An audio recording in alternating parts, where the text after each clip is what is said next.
بسم اللہ الرحمن الرحیم نحمده ونصلی علی رسولہ الکریم اما بعد اعوذ باللہ من الشیطان الرجیم بسم اللہ الرحمن الرحیم لتجدن اشد الناس عداوة للذین آمنوا اليہود والذین اشرکوا وقال تعالی لَتُبْلَوُنَّ فِي أَمْوَالِكُمْ وَأَنفُسِكُمْ وَلَتَسْمَعُنَّ مِنَ الَّذِينَ أُوتُوا الْكِتَابَ مِنْ قَبْلِكُمْ وَمِنَ الَّذِينَ أَشْرَكُوا أَذًى كَثِيرًا وَإِن تَصْبِرُوا وَتَتَّقُوا فَإِنَّ ذَلِكَ مِنْ عَزْمِ الْأُمُورِ صدق اللہ العظیم وقال النبی صلی اللہ علیہ وسلم الحیاء والایمان قرنا جمیعا فَإِذَا رُفِعَ أَحَدُهُمَا رُفِعَ الْآخَرُ او کما قال علیہ الصلاۃ والسلام۔ چلتے ہیں دبے پاؤں کوئی جاگ نہ جائے، چلتے ہیں دبے پاؤں کوئی جاگ نہ جائے، غلامی کے اسیروں کی یہی خاص ادا ہے، ہوتی نہیں جو قوم حق بات پہ یکجا، اس قوم کا حاکم ہی بس اس کی سزا ہے۔ اللہ رب العزت کا احسان اور کرم ہے کہ اللہ تعالیٰ نے ہمیں ایمان کی دولت عطا فرمائی۔ اللہ نے ہماری رہبری اور ہدایت کے لیے رسول بھیجا اور ہماری ہدایت کے لیے قرآن کریم عطا کیا۔ ہماری بدقسمتی کہ ہم قرآن کریم سے ہدایت حاصل نہ کر سکے۔ قرآن کریم ہر دور میں ہر قوم کے لیے ہدایت کی باتیں کرتا ہے۔ قوم مشکل میں پھنسے قرآن کریم بتاتا ہے، مشکل سے کیسے نکلے قرآن کریم سبق دیتا ہے۔ حالات کیسے بھی ہوں، اگر قرآن کریم پر ہماری نظر ہے تو یقیناً ہم ان حالات سے نکل سکتے ہیں، لیکن نکلیں گے اسی وقت جب ہم قرآن کریم کے راستوں کو، قرآن کریم کے بتلائے ہوئے طریقوں پر چلیں گے، عمل کریں گے۔ قرآن مقدسہ کی میں نے 2 جگہ سے آیتیں تلاوت کی۔ یہ آیتیں آج کے حالات میں ہمیں سبق دیتی ہیں کیسے جینا چاہیے، کس طرح کی زندگی گزارنی چاہیے۔ آج کے حالات سے مراد میں خاص طور سے آج کا جو میرا موضوع ہے وہ ہے حکومت کا شاہی جامع مسجد گیان واپی وارانسی بنارس اتر پردیش، اس کے بارے میں یہ فیصلہ دے دینا کہ اب اس کے تہہ خانے میں پوجا کی جائے گی، یعنی ہندو فریق اب اس میں آ کر پوجا کرے گا۔ ہمیں کیا کرنا چاہیے، قرآن کریم کیا سبق دیتا ہے، تاریخی اعتبار سے اس مسجد کی کیا حیثیت حاصل ہے، اس کو بھی سمجھنا ہے۔ چونکہ ایک مسلم نوجوان معاشرے میں بھیڑ بن کر نہیں آتا، وہ اسلام کے اوپر داغ دھبا بن کر نہیں آتا۔ اگر وہ داغ دھبا بنتا ہے تو پھر وہ اس کی بھی حیثیت کو سمجھیں گے ابھی کی کچھ نئی تاریخ کے ذریعے سے کیسے مسلمان ہم ہو چکے ہیں۔ جو میں نے آیت قرآن کریم کی پہلے پڑھی، اللہ تعالیٰ نے اس میں ہمیں فرمایا اپنے دشمن اور دوست تمہارے کون ہیں۔ خدا اللہ تعالیٰ اور قرآن جسے ہمارا دشمن کہہ دے، ساری دنیا اتفاق کر لے، وہ کبھی دوست نہیں ہو سکتا۔ اللہ نے فرمایا یا ایھا الذین آمنوا لا تتخذوا عدوی وعدوکم اولیاء، اے ایمان والو تم میرے اور اپنے دشمن کو اپنا دوست نہ بناؤ، وہ دوست ہو ہی نہیں سکتا۔ قرآن کریم کی روشنی میں ہم سمجھیں کہ دوست کون ہے، دشمن کون ہے۔ اب قرآن کریم میں فرما دیا گیا تم میرے دشمن کو اور اپنے دشمن کو دوست نہ بناؤ، تو اللہ کا دشمن اور ہمارا دشمن کون ہے؟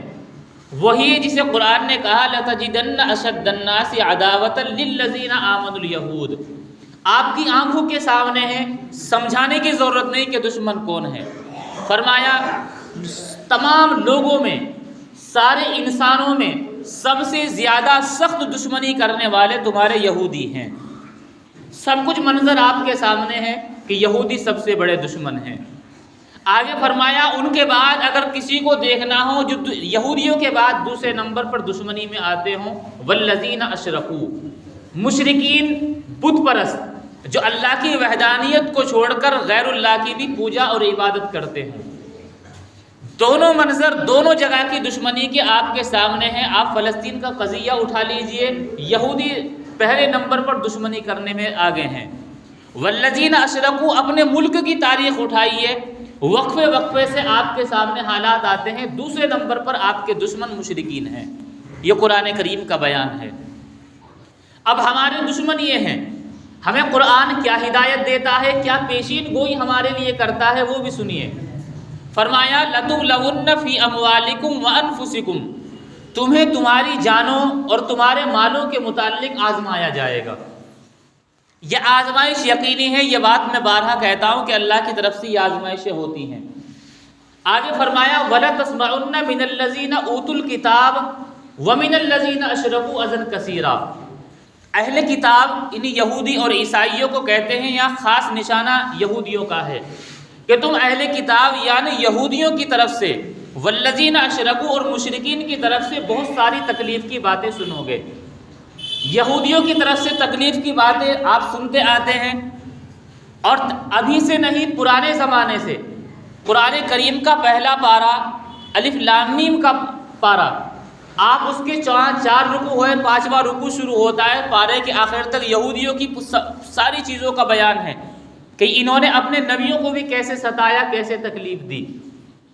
اور آج کے زمانے میں بھی یہودیوں کی تاریخ آپ کے سامنے ہے، ان کی حرکتیں سامنے ہیں۔ تو فرمایا کہ تم وَلَتَسْمَعُنَّ مِنَ الَّذِينَ أُوتُوا الْكِتَابَ وَمِنَ الَّذِينَ أَشْرَكُوا، تم اہل کتاب یعنی یہودیوں کی طرف سے بھی اور مشرکوں کی طرف سے بھی بہت ساری تکلیف کی باتیں سنو گے۔ اذًا کثیرا، بہت ساری تکلیف کی باتیں سنو گے۔ اب آگے کیا ہے، تکلیف بھی پہنچے گی، قرآن کریم نے پیشین گوئی کر دی۔ وہ یہودی بھی تکلیف پہنچائیں گے، تکلیف کی خبریں آپ سنو گے۔ یہ مشرکین، یہ بت پرست بھی تکلیف پہنچائیں گے، اور یہ تکلیف کی خبریں آپ سنو گے۔ اور یہ عنقریبی بابری مسجد کے متعلق بھی ہم نے وہ خبریں سنی، اور شاہی جامع مسجد گیان واپی کی بھی وہ خبریں آپ ہی سن رہے ہیں، اور وہ سروے رپورٹ آپ کے سامنے ہے۔ یہ سامنے ہے، یہ تکلیف ہے۔ اب قرآن کریم نے ہمیں ایک سبق دیا کہ اب کرنا کیا ہے۔ وَإِن تَصْبِرُوا وَتَتَّقُوا فَإِنَّ ذَلِكَ مِنْ عَزْمِ الْأُمُورِ، فرمایا اگر یہ خبریں سننے کے بعد تم صبر کرو، انہیں اللہ کا فیصلہ مان لو، لیکن صبر کر کے ہاتھ پر ہاتھ دھرے مت بیٹھ جاؤ۔ فرمایا وَتَتَّقُوا، تم تقوی اختیار کر لو، اللہ تعالیٰ سے ڈرنے لوگو، اللہ کا خوف دل میں بسا لو، اس خوف کے نتیجے میں برائیاں چھوڑ دو، اچھائیوں پر عمل کرو۔ تقوی اللہ کا خوف دل میں ہو، اگر تم صبر کرو اور تقوی اختیار کرو، فإن ذلک من عزم الامور، فرما دیا یہ بڑی ہمت کا کام ہے۔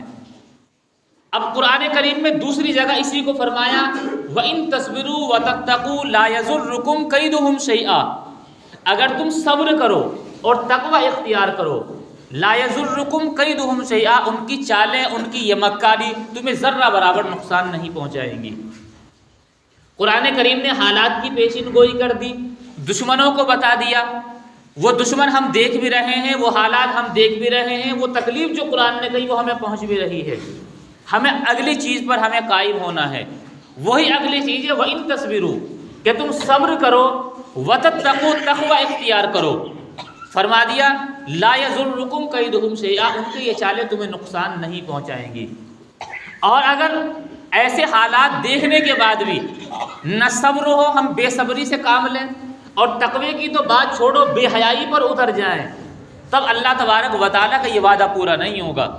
اللہ نے یہ وعدہ پورا کیا ہے کہ تمہیں ان کی چال کو نقصان نہیں پہنچائے گی، انہی دو باتوں پر کہ صبر بھی ہو اور تقوی بھی ہو۔ حالیہ رپورٹ آئی گیان واپی مسجد، پہلے تو ہم اس بات کو سمجھے مسجد کا نام گیان واپی نہیں ہے، مسجد کا نام جامع مسجد یا شاہی جامع مسجد ہے۔ گیان واپی اس محلے کا نام ہے، یہ وارانسی کے اندر قائم ہے، جہاں کاشی وشوناتھ مندر ہے۔ وارانسی ضلع یہ بنارس کے اندر پڑتا ہے، یہ تو آپ جانتے ہیں۔ تو پہلی چیز تو ہم یہ بھی سمجھیں کہ مسجد کا نام گیان واپی نہیں، محلے کا نام ہے، اسی محلے کی طرف نسبت کر کے کہہ دیا جاتا ہے۔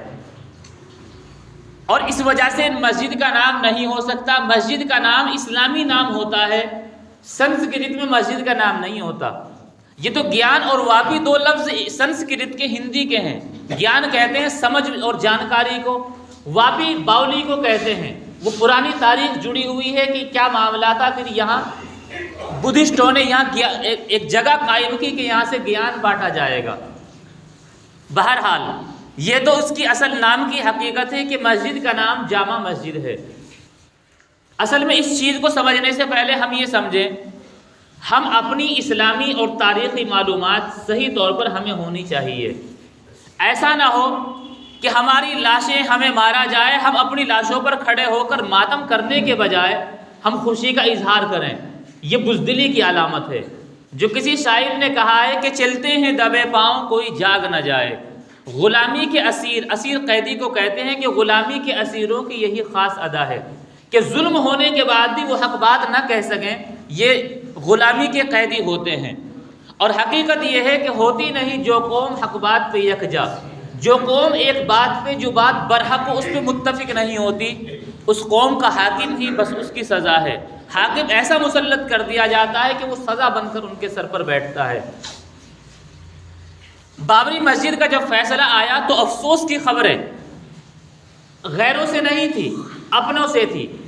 اب بھی رپورٹ پرسوں لکھنؤ کے کتنے مسلم لوگ آئے اور وہاں خبریں چلا رکھی ہے کہ رام للا کے درشن کرنے مسلمان آئے اور دیکھنے قابل حالت تھی. ایمان کے بارے میں بالکل دعویٰ نہیں کیا جا سکتا ان کا. جو اس کی طرف ہاتھ کر کے اپنے سینے پر جس کو عقیدت شمار کیا جاتا ہے ایسے کرتے ہوں تو ان کا ایمان باقی نہیں ہے. ایسے مسلمان ہو رہے ہیں. وہی مسلمان ہیں کہ جب خبریں آئی کہ حکومت نے فیصلہ دے دیا 22 تاریخ کو اس کا افتتاح ہوگا، تو ہمارے مسلمان ہندو والے شرکیہ عمل کر کے اس کی خوشیاں منا رہے ہیں اور کہتے ہیں کہ 500 سال کے بعد رام للا واپس آئے. اگر اپنی تاریخ کا پتہ ہوتا تو یہ الفاظ اور یہ چیزیں ہمارے ذہنوں میں نہیں آتی. یہ تو غلامی کی چیزیں ہمارے ذہنوں میں ہیں. مذہب اسلام تمہیں غلام نہیں بناتا. وجہ یہ ہے کہ ہم اپنی تاریخ سے واقف نہیں، اس لیے ہم بھی رام للا کے نام پر تھالیاں پیٹ رہے ہیں. یہ کس قدر افسوس کی بات ہے. ایمان کس درجے ہمارا گر چکا کہ ہم خوشیاں منا رہے ہیں. ہم ہی کہہ رہے ہیں کہ 500 سال بعد واپسی ہوئی. کہاں گئے ہوئے تو جو واپسی ہوئی ہے. افسوس کی بات یہ ہے، اس بات پر افسوس نہیں ہوا کہ وہ مسجد جس میں 500 سال سے جو پہلے سے قائم تھی، نمازیں ہوتی تھی اور تقریباً 450 سال نمازیں پڑھی گئی ہوں، آج وہ تمہارے ہاتھ سے چھن گئی. وہاں مندر تعمیر ہو رہا ہے، بت پرستی ہو رہی ہے. اللہ کو کیا منہ دکھائیں گے جا کر. اور یہ آزمائش ہے. وہی قرآن نے جو کہا کہ تم تکلیف کی خبریں سنو گے، وہ تکلیف کی خبریں سنی. دوسری تکلیف کی خبر سنی گئی کہ جامع مسجد گیان واپی کے اندر بھی اس کے تہہ خانے میں اب سے پوجا شروع کی جائے گی. حقیقت یہ ہے، ہم اس بات کو بھی سمجھیں یہ کب سے ہے، اس کے بنانے والے کون ہیں تاریخ میں یہ تو پتہ نہیں چلتا. لیکن یہ کتنی پرانی ہے. جلال الدین اکبر بادشاہ جنہیں کہتے ہیں، ان کے دور میں بھی یہ مسجد قائم تھی. اب ان کا دور کب سے شروع ہوتا ہے؟ 1556 سے لے کر سن 1605 تک اکبر بادشاہ کا دور رہتا ہے. اس دور میں بھی یہ مسجد قائم تھی، کیونکہ تاریخ سے پتہ چلتا ہے کہ اس دور میں اس مسجد کے اندر جو جمعے کی نماز پڑھانے آتے تھے، مخدوم شاہ محمد طیب بنارسی رحمۃ اللہ علیہ، جو شیخ عبدالحق محدث دہلوی رحمۃ اللہ علیہ کے خلیفہ ہیں، وہ جمعے کی نماز پڑھانے آیا کرتے تھے. سن 1633 میں ان کی وفات ہوئی. اس کا مطلب سن 1555 سے پہلے سے یہ تعمیر تھی. اصل بانی کون ہے یہ نہیں پتہ چلتا. لیکن اس کی دوسری تعمیر بادشاہ اورنگزیب عالمگیر رحمۃ اللہ علیہ نے کرائی. دوسری جو تعمیر ہوئی اس میں کچھ جگہ میں اضافہ ہوا، جو کھنڈر وغیرہ پڑا ہوا تھا. ایک مدرسے کی بھی اس میں تعمیر ہوئی، بنیاد رکھی گئی. اس لیے بعض لوگ اس کی نسبت اورنگزیب عالمگیر رحمۃ اللہ علیہ کی طرف کرتے ہیں، بلکہ یہ تو ان کے دور سے بھی تقریباً 200-300 سال پہلے کی ہے. چونکہ اورنگزیب عالمگیر رحمۃ اللہ علیہ کا دور، ان کی وفات سن 1707 عیسوی میں ہوئی. تقریباً 200 سال پہلے بھی اس میں جمعے کی نماز ہوتی تھی. اس کا مطلب اتنی پرانی مسجد. اور اگر آپ تاریخ پڑھیں، اپنوں کی نہیں غیروں کی تاریخ پڑھیں تو پتہ چلتا ہے کہ ہندوستان کے اندر مندروں کو توڑنے میں مسلمانوں کا وہ کردار نہیں جو بدھسٹوں کا رہا ہے۔ تاریخ میں خود ہندو مورخین لکھتے ہیں کہ بنارس کے اندر بدھسٹوں نے مندر اتنے توڑے کہ ایک دور میں پورے ضلع بنارس میں 100 سے بھی کم مندر بچے تھے۔ بدنام تو ہم ہیں۔ اورنگزیب عالمگیر رحمۃ اللہ علیہ کو بدنام کیا جاتا ہے کہ انہوں نے مندر توڑ کر مسجد بنائی، ہم بھی ہاں میں ہاں ملا دیتے ہیں۔ اورنگزیب عالمگیر رحمۃ اللہ علیہ اللہ کے ولی تھے۔ تاریخ میں خود ہندو مورخین اس بات کا اعتراف کرتے انہوں نے کوئی مندر نہیں توڑی۔ ہم کہتے ہیں ہماری تاریخ مت پڑھیے، ہم برادران وطن سے کہتے آپ اپنی ہی تاریخ پڑھیے۔ پٹنہ یونیورسٹی میں شعبہ تاریخ ہسٹری کے پروفیسر رہے ہیں ڈاکٹر اوم پرکاش پرساد، ان کی کتاب ہے اورنگزیب اور نئی درشٹی۔ وہ اپنی اسی کتاب میں اس بات کا اعتراف کرتے ہیں کہ اورنگزیب عالمگیر نے مندر نہیں توڑے، یہ تو بدھسٹوں کے توڑے ہوئے ہیں، انہوں نے مندر توڑ کر مسجد نہیں بنائی۔ اور خود ڈاکٹر بشمبر ناتھ پانڈے، جنہیں ڈی این پانڈے کہا جاتا ہے، انہوں نے اپنی کتاب ہندو فرامین، ہندو مندر اور اورنگزیب کے فرامین، ان کتابوں میں بھی اورنگزیب عالمگیر رحمۃ اللہ علیہ کی تاریخ اور تعریف کو بیان کیا ہے۔ لیکن ہمیں کچھ پتہ نہیں، ہمیں سیاست کا بھی علم نہیں، ہم سیاسی لوگوں کے برابر میں کھڑے ہو کے اورنگزیب عالمگیر رحمۃ اللہ علیہ کو برا کہتے ہیں۔ اورنگزیب عالمگیر رحمۃ اللہ علیہ کے متعلق ایک مدلل بات میں آپ سے دعوے کے ساتھ کہتا ہوں، اور اس بات کو ممبر پر اگر قسم کھا کے کہی جا سکتی ہو کہ انہوں نے مندر نہیں توڑوائے اور مندر توڑ کر مسجد نہیں بنوائی، یہ جھوٹ نہیں ہوگا۔ وجہ یہ ہے فتاویٰ کی ایک معتبر کتاب فتاویٰ عالمگیری ہے، جو اورنگزیب عالمگیر رحمۃ اللہ علیہ نے اپنی سرپرستی میں بڑے بڑے اس وقت کے جید علماء کو جمع کر کے لکھوائی، اور آج بھی اس کے جزئیات سب سے زیادہ معتبر ہیں۔ فتاویٰ عالمگیری، جس کو فتاویٰ ہندیہ بھی کہا جاتا ہے، وہ خود اس کے اندر ایک باب میں لکھتے ہیں، اس باقاعدہ باب قائم ہے کہ مغصوبہ زمین یا مقبوضہ، مغصوبہ کہتے ہیں جس زمین کو غصب کیا گیا ہو، چھینا گیا ہو، اور مقبوضہ جس پر ویسے قبضہ کر لیا گیا ہو، کہ ایسی مسجد، ایسی جگہ پر مقبوضہ یا مغصوبہ زمین پر مندر بنانا، مسجد بنانا یا اس پر نماز پڑھنا جائز نہیں۔ فتاویٰ عالمگیری کی عبارت ہے۔ جو بادشاہ، جو اللہ کا ولی ایک فتاویٰ لکھواتا ہو، جس کے ایک ایک فتوے کو، ایک ایک جز کو سارے علماء اتفاق سے لکھتے ہوں، وہ اور اس میں اس مسئلے کا بھی ذکر ہوتا ہو کہ مغصوبہ زمین پر نہ مسجد بنانا جائز ہے نہ نماز پڑھنا جائز ہے، کیا اس وقت جب وہ مندر توڑ رہا ہو ان کے علماء نے مخالفت نہیں کی ہوگی؟ وہ مسجد بنا رہا ہو، کیا علماء نے مخالفت نہیں کی ہوگی؟ ظاہر سی بات ہے وہ اس وقت کے جید اور چوٹی کے علماء تھے۔ لیکن ایک بھرم پھیلایا گیا، ہمارے ذہنوں میں بسایا گیا کہ وہ تو لٹیرا تھا۔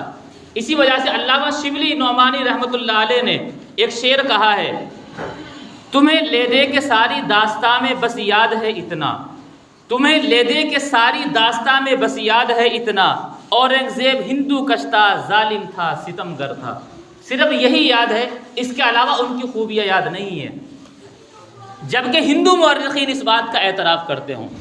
اور اس بات کو اگر ہندوئی کتابوں سے مانا جائے تو بھی ثابت ہوتا ہے کہ مندر توڑ کر مسجد نہیں بنایا گیا تھا، اور مندر کا کچھ بھی وہاں نہیں پایا جاتا۔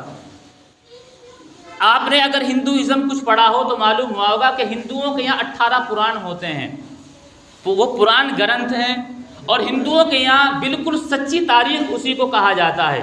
پران یعنی بہت پرانی تاریخ اور سچی تاریخ مانی جاتی ہے۔ اس میں ایک اسکند پران ہے، اس پران میں اس حقیقت کا اعتراف کیا گیا ہے کہ گیان واپی جہاں مسجد ہے وہ مندر توڑ کر نہیں بنائی گئی تھی، بلکہ وشوناتھ مندر اس کے برابر میں دوسری جگہ ہے، اور وہ خود اس بات کا اعتراف کرتے ہیں کہ یہاں پر جب یہاں کے ہندوؤں نے بدھسٹوں کے ظلم کے بعد بادشاہ سے شکایت کی تھی، انہوں نے ان کے لیے مندر بنانے کی پیشکش کی تھی اور انہوں نے مندر بنوایا تھا۔ لیکن کسی نے کہا ہے کہ قوت فکر و عمل پہلے فنا ہوتی ہے، پھر کسی قوم کی شوکت پہ زوال آتا ہے۔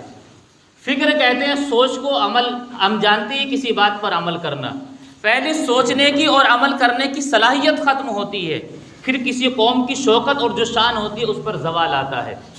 ہم نے سوچنا بھی بند کر دیا، پڑھنا بھی بند کر دیا، نہ مذہب اسلام کو پڑھا، نہ قرآن کریم کو سمجھا، نہ اپنی تاریخ کو پڑھا، بلکہ غیروں کے ساتھ زبان سے زبان ملا کر کھڑے ہو گئے کہ یہی سچ ہے۔ اور جس وقت عمل کی باری تھی، جس وقت اللہ تبارک و تعالیٰ کی طرف سے آزمائشوں کا دور تھا، قرآن نے جس کے متعلق یہ کہہ دیا ہے کہ اب صبر کرو اور تقوی اختیار کرو، ایسے دور میں ہم کس چیز کا جشن منا رہے ہیں کہ جی منور اقبال فاروقی یہ بگ باس 17 کا وہ جیت کر آئے ہیں، وجیتا ہیں، تو اس لیے ہم اس کے جشن منائیں گے۔ افسوس کی بات یہ ہے، ایک وقت آپ کی مسجدیں چھینی جا رہی ہو، مسجدوں میں پوجا شروع کی جا رہی، مسجدوں کو مندر بنایا جا رہا ہو، ایک طرف مسلم قوم انہیں اس قدر اور یہ سمجھتی ہو کہ شاید تمہارا آئیڈیل اور نمونہ منور فاروقی رہ گیا ہو۔ وہ کہاں سے جیت کر آئے کہ جی بگ باس 17، وہ شو جس کے اندر صرف اور صرف بے حیائی ہوتی ہے، بے شرمی ہوتی ہے، بے حیائی کا شو جیتنے والے اور مسلمان اس پر فخر منانے والے۔ اور افسوس کی بات یہ ہے کہ وہ جیت کر آئے اور ایسا چھوٹا موٹا جشن نہیں، اتنا بڑا جشن مسلم نوجوان کر رہے ہیں۔ سب کی فیس بک پروفائل دیکھ لو، واٹس ایپ دیکھ لو منور فاروقی کو، جیسا کہ یہی آئیڈیل اور یہی رہنما ہو ان کا، ایسا شخص۔ یہ چیز اب ممبر ایسی جگہ نہیں میں آپ کو اس کے بارے میں بتاؤں، لیکن افسوس کی بات یہ ہے وہ بے حیائی اور بے شرمی پر آپ اس قدر جشن منائیں۔ مسلمان کا آئیڈیل اور نمونہ اللہ کے نبی صلی اللہ علیہ وسلم ہیں، صحابہ کرام رضی اللہ عنہم ہیں، ایسے ویسے لوگ نہیں ہیں۔ لیکن مسلمانوں نے یہ سمجھ لیا کہ شاید اگر یہ وہ جیت گئے شاید کوئی جنت منت کا ٹکٹ لے گئے ہیں۔ اس قدر افسوس کی بات ہے سب نے اسی کو بھر لیا کہ ہم منور کے سپورٹ میں ہیں، ہم اس کے سپورٹ میں ہیں۔ منور کے سپورٹ میں نہیں ہیں، ایک بے حیائی کے سپورٹ میں کھڑے ہوئے ہیں۔ حدیث شریف کے اندر ہے جو میں نے پڑھی، اللہ کے نبی صلی اللہ علیہ وسلم نے فرمایا الحیاء شعبۃ من الایمان، کہ حیا ایمان کا حصہ ہے۔ اور مستدرک حاکم کی روایت ہے، فرمایا الحیاء والایمان قرینا جمیعا، کہ حیا اور ایمان دونوں ایک ساتھ ملے ہوئے رہتے ہیں۔ فاذا رفع احدهما رفع الاخر، ان میں سے جب ایک اٹھ جاتا ہے ختم ہو جاتا ہے تو دوسرا بھی ختم ہو جاتا ہے۔ اس کا مطلب جہاں ایمان ہوگا وہاں حیا لازمی ہوگی، دونوں ساتھ ساتھ چلتے ہیں۔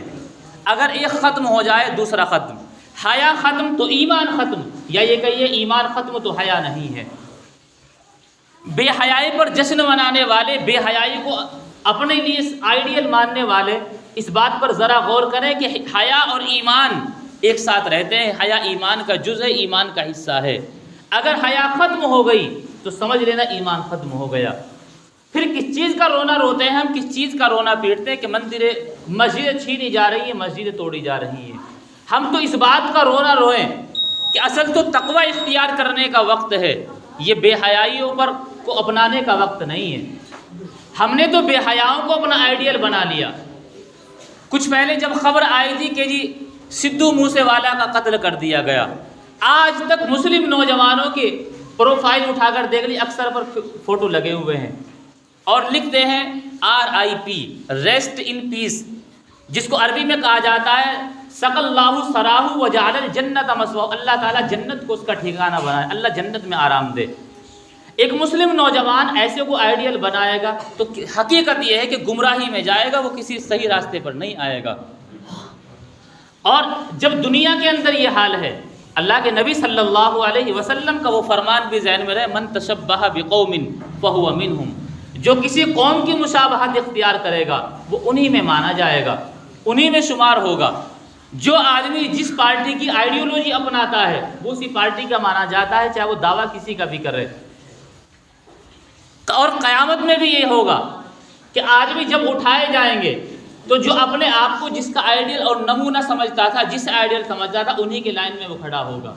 اگر اپنا آئیڈیل اور نمونہ، اپنا رہبر اور پیشوا اللہ کے نبی صلی اللہ علیہ وسلم اور صحابہ کرام کو سمجھا ہوگا، انہی کے طریقے پر رہا ہوگا، تو یہ کیسا بھی ہو اللہ تبارک و تعالی اس نسبت کو انہی کے لائن میں لگا دیں گے۔ اور اگر کہنے کو تو دیندار ہو لیکن آئیڈیل اور نمونہ انہی کو مانتا ہو تو کل قیامت میں انہی کی لائن میں کھڑا ہوگا۔ وہ جہاں جائیں گے اسے بھی انہی کی لائن میں وہی جانا ہوگا۔ اس لیے خدا را ہم ان چیزوں کو پہچانیں، ہم اس چیز کو سمجھیں کہ اللہ تبارک و تعالیٰ نے ہمیں دنیا میں بے حیائی کے لیے نہیں بھیجا، ہمیں جس چیز کے لیے بھیجا ہے ہمیں اس کو سمجھنا چاہیے۔ اور موجودہ حالات میں یقیناً اس بات کو سمجھنا چاہیے کہ ہمارے ساتھ کیسا ہو رہا ہے۔ وہی بات ہم دوبارہ دہرائیں، اسی کو سمجھیں کہ اللہ تعالیٰ نے قرآن کریم ہماری ہدایت کے لیے نازل کیا۔ ہمیں ہدایت قرآن کریم میں ملے گی، ہر موڑ پر، ہر جگہ، کسی بھی حالات میں آپ پھنسے ہو، قرآن کریم کو پڑھو، اس کو سمجھو، تب سمجھ میں آئے گا۔ اسی آیت کو دوبارہ پیش کرتا ہوں۔ اللہ تعالیٰ نے فرمایا لَتُبْلَوُنَّ فِي أَمْوَالِكُمْ وَأَنفُسِكُمْ کہ تمہیں تمہارے مال اور جانوں کے متعلق آزمایا جائے گا۔ وَلَتَسْمَعُنَّ مِنَ الَّذِينَ أُوتُوا الْكِتَابَ مِنْ قَبْلِكُمْ وَمِنَ الَّذِينَ أَشْرَكُوا أَذًى كَثِيرًا کہ تم اہل کتاب یعنی یہودیوں اور مشرکین یعنی بت پرستوں کی طرف سے بہت ساری تکلیف کی باتیں سنو گے۔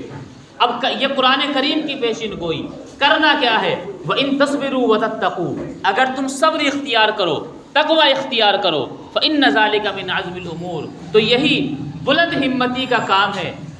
اور دوسری جگہ فرمایا وَإِن تَصْبِرُوا وَتَتَّقُوا لَا يَضُرُّكُمْ كَيْدُهُمْ شَيْئًا اگر تم صبر کرو اور تقوی اختیار کرو تو تمہیں وہ ذرہ برابر نقصان نہیں پہنچا سکتے۔ اگر ان کے نقصان سے بچنا ہے تو قرآن کریم کی آیت کے ان دو لفظوں پر عمل کرنا ہوگا کہ حالات پر صبر کرنا ہوگا، رونا پیٹنا نہیں، اور دوسرا یہ تقوی اختیار کرنا ہوگا۔ تقوی یہی ہے کہ بے حیائی چھوڑ کر حیا اختیار کریں۔ بے حیائی آپ کی آئیڈیالوجی نہیں ہے۔ بے حیائی کو چھوڑ کر تقوی اختیار کریں، اللہ تعالیٰ کا خوف دل کے اندر پیدا کرے۔ اور جب زندگی کے ہر موڑ پر اللہ تعالیٰ کا خوف ہوگا تو برائی چھوڑنا آپ کے لیے، ہم سب کے لیے آسان ہوگا۔ اللہ تعالیٰ عمل کی توفیق عطا فرمائے۔ وآخر دعوانا الحمد للہ رب العالمین۔